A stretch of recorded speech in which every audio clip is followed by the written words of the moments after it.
સુરત શહેરમાં મેટ્રો પ્રોજેક્ટનું કામ પૂરજોશમાં ચાલી રહ્યું છે, પરંતુ અનેક વિસ્તારોમાં લોકોને ભારે મુશ્કેલીઓનો સામનો કરવો પડી રહ્યો છે। ખાસ કરીને અડાજણ વિસ્તારમાં મેટ્રો સ્ટેશનના કામને કારણે સ્થાનિક રહીશો અને ધાર્મિક સ્થળોને અસર થતી હોવાની ફરિયાદો ઉઠી છે।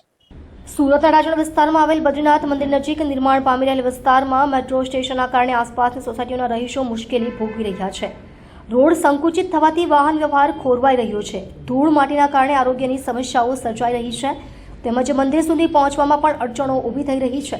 આ મુદ્દાને ગંભીરતાથી લઈ સુરત લોકસભાના સાંસદ શ્રી મુકેશભાઈ દલાલે મેટ્રો રેલ અને સુરત મહાનગરપાલિકાના અધિકારીઓ સાથે સ્થળ નિરીક્ષણ કર્યું હતું।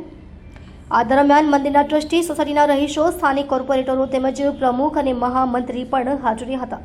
સાંસદ શ્રી મુકેશભાઈ દલાલે અધિકારીઓ અને સ્થાનિક લોકોને ઓછામાં ઓછી હેરાનગતિ થાય તે રીતે કામ કરવા સૂચના આપી હતી અને યોગ્ય ટ્રાફિક વ્યવસ્થા, ધૂળ નિયંત્રણ તથા આવન જાવન માટે વૈકલ્પિક માર્ગોની વ્યવસ્થા કરવા અંગે પણ ચર્ચા કરી હતી। સ્થળ નિરીક્ષણ બાદ અધિકારીઓએ લોકોને પડતી મુશ્કેલીઓનો ઝડપી ઉકેલ લાવવાની ખાતરી આપી હતી। અડાજણમાં જે મેટ્રોની કામગીરી ચાલી રહી છે, ત્યાં બદ્રીનાથ મંદિર પાસે એક એલિવેટરના બધું બની રહ્યું છે, તો ત્યાં આગળ સ્થાનિક લોકોને એક શંકા હતી કે અહીં બનવાથી મોટી ગાડી વળાંકમાં કોઈ પ્રશ્ન ઉપસ્થિત થશે, એટલે આથી અધિકારીઓને મેં સ્થળ પર બોલાવ્યા હતા।